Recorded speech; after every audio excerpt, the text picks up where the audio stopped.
raadiyoo sagantaa sagalee misraachoo yooyyaa bakka jirtanutti araarri nageenyi fi arjummaan gooftaa keenya Yesuus Kiristoos almasih isa isiniif haa baay'atuuti. Guyyaadha seenaa dhugaa jiraata biyya Naayijeeriyaa kan ta'e Amaanu'eel Amoos qabannee isiniif dhiyaanneerra. Amaanu'eel Amoos gooftaa Yesuusitti osoo amanee hin fayyin duratti ergamaa seexanaa ta'e isaan jireenya dukkanaa sukkanneessaa keessa dabarse waan hojjetaa ture.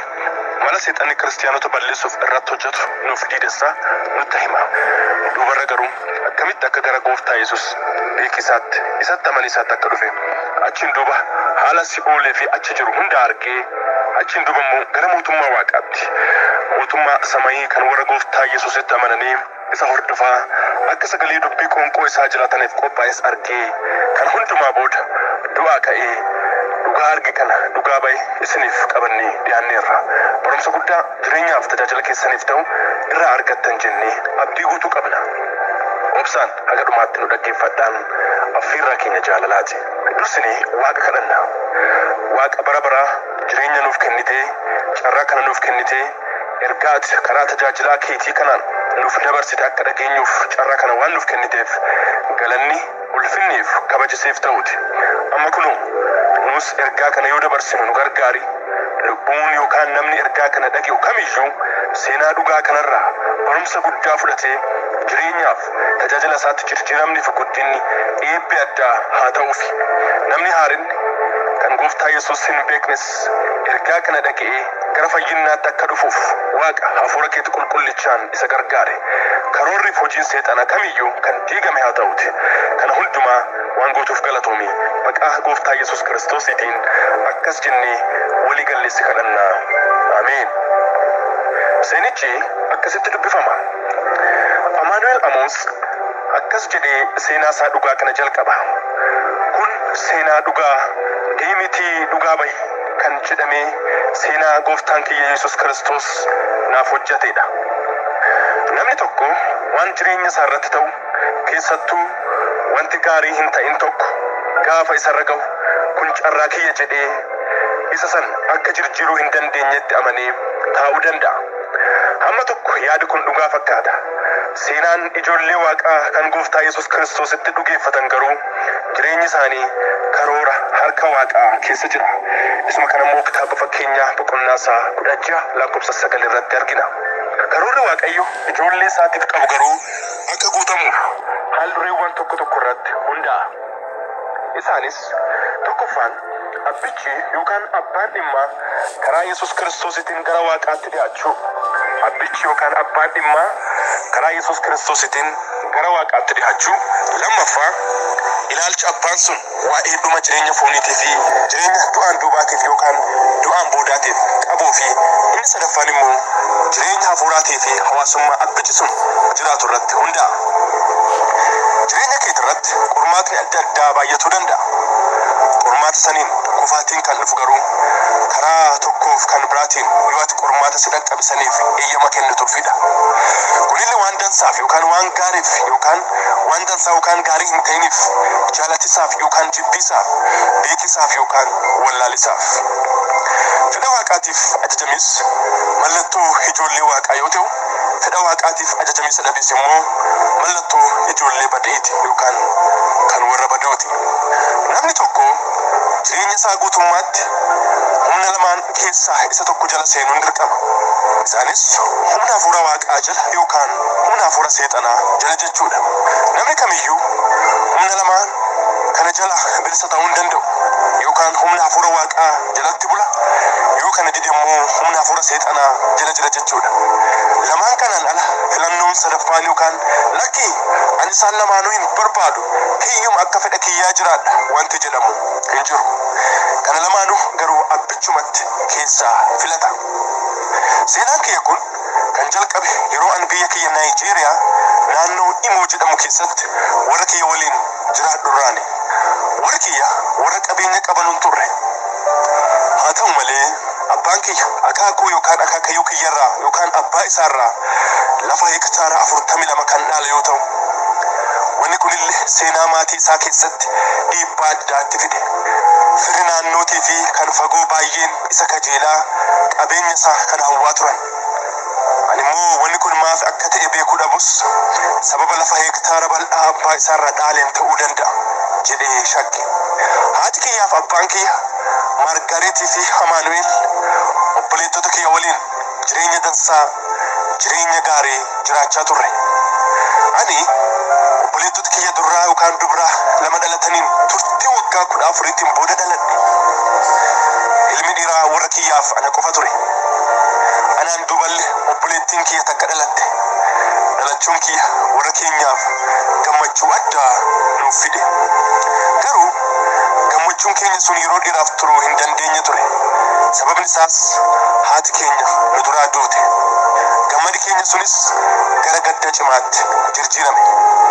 Haati kiyya sababa xonqaayeetiif yookaan warra mana seexanaatiin akka duute himama. Waan guddaa nu gaddisiisu immoo waggaa 4 booda abbaan keenyas du'e.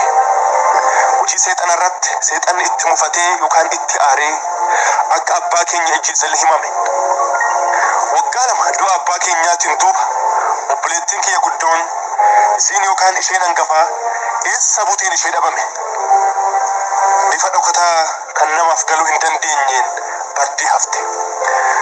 Achiin duuba immoo obboleettiin kiyya kan biraa kan lammaffaa dhalatte hin maraatte sammuu dhabde. Haalli kun immoo walitti daddabalamee maatii dur gammadaan jiraataa turretti gaddi addaa kan walirraa hin cinne nutti fide. Haaluma kana keessatti akkuma ta'ee barumsa kiyya sadarkaa tokkoffaa addaan kutee ture itti fufee hamma ji'a 3 baradheen booda kaffaltiiwwan adda addaa naaf barbaachisan kaffaluu waan dadhabeef adoo hin jaalatin barumsa kiyya addaan kute. Baay'ee osoo hin turin akaakayyuuwwan kiyya du'an. Sirni awwaalcha isaanii raawwatameen booda firri keenya kadhan guddoo isaan hin beekne obboleetti kiyya ishee takkatti naaf hafte maadhaa yookaan quxisuu kiyya kan taate na duraa fudhatan. Hagaadhaa eessa akkasiin jirtullee hin beeku. Hanqina jireenyaaf waan na barbaachisu adda addaarraa kan ka'e waggaa kiyya 13tti gara mana abbaa kiyyaatti deebi'ee qofii kiyya jiraachuun dirqama natti ta'e. Dhuguma mucaan waggaa 13 diinottaan abbaa isaatiif diinottaan dhuunfaa isaa adda addaatiin marfamee qobaasaa jiraachuu danda'a. An guddaa sodaadhe. Wantooti kun hundumtuu ammaan booda jireenya bu'aa qabu akka jiraachuun naaf hin danda'amne natti agarsiisuu jalqaban. Guyyaa tokko mana barumsa kiyya sadarkaa tokkoffaatti hiriyaa kiyya Chenduu kan jedhamu tokko argadhe. Chenduun baay'ee na jaalata. Waan anarra ga'e hunduma isaa waan dhaga'eeruuf gara warra isaatti na geesse. Warri isaallee simannaa ho'aan na fudhatan. Akka mucaa lammaffaa isaaniittis na tolfatan. Jireenyi kiyya amma reefuu gara kallattii sirriitti dhufu jalqabe. Haala dansaan haala gaariin na qabatan. Gammachuu duraan dhabee ture kaan amma argachuu jalqabe. Baay'ee natti tole. Haati kiyya lubbuun jirtu waaqi isiin kadhataa turte sun kunoo warra kana fakkaatu kunoo naaf kenne jedhee sammuu kiyyatti fudhadhe. Gammachuu guddaa argadhe. Kan waggaa 2 keessa tureen booda ammas seexanni deebisee gammachuu kiyya kana diige. Chenduuf warri isaa konkolaataan osoo deemaa jiranuu konkolaataa biraa biyyee deemaa ba'atee deemaa jiru waliin walitti bu'anii yoosuma battalumatti hundi isaanii du'an. Oduu sukkanneessaa kana gaafa dhaga'u dhaabachuu dadhabee kufe. Gadda kanammoo isinuu caalaatti bakka kiyya buutanii naaf yaaduu dandeessa. Sirna awwaalcha isaaniitiin booda gara mana abbaa kiyyaatti deebi'ee ifa jiraachisuuf immoo hojii askarummaa hojjechuu jalqabe. Hojii dadhabsiisaa ta'e humna kiyyaa olii namoota gurguddaa waliin hojjechuu jalqabe. Ollaa kiyyatti namichi tokko bakka hojii isaatti guyyaatti saantima 50 yookaan shilingii naaf kaffalaa na hojjechiisuuf na qaxare. Bakka qonnaa sanarratti immoo gaaffiiwwan kanneen akka an deebisuuf fuula natti gurraachessee na gaafate. Jalqaba lafa abbaa kiyyaa akka itti mul'isu yookaan akka itti agarsiisu. Lammaffaa lafa kanarraa akka kennuuf. Sadaffaaf isa dhumaa immoo hojii askarummaa mana isaatti hojjedheen booda mindaan kiyya saantima 50 sunillee hafee irbaata qofaa mana isaatti nyaachuu akka ta'e natti hime. Anillee gaaffii namichaa sana hin morme hin ta'u jedheen. Achiin duuba bosona yookaan baddaa san keessatti akka najjeessu natti dhaadatee anillee guddoo sodaadhee gargaarsa gaafatiisaaf iyyaa fiiguu jalqabe. Bosona dukkanaa'aa cimaa waan tureef eenyullee iyya kiyya dhaga'ee na gargaaruu hin dandeenye. Gargaarsi guddaan garuu Waaqa biraa naaf ta'e. Cuubeen na waraanuuf natti baafate. Bosona dukkanaa'aa cimaa waan tureef eenyullee iyya kiyya dhaga'ee na gargaaruu hin dandeenye. Gargaarsi guddaan garuu Waaqa biraa naaf ta'e. Cuubeen na waraanuuf natti baafate. An garuu jalaa miliqee osoo fiiguu boolla tokko keessa seene. Boolla san keessatti tasa marri yookaan margi na dhokse. Baay'ee na barbaade garuu na arguu hin dandeenye.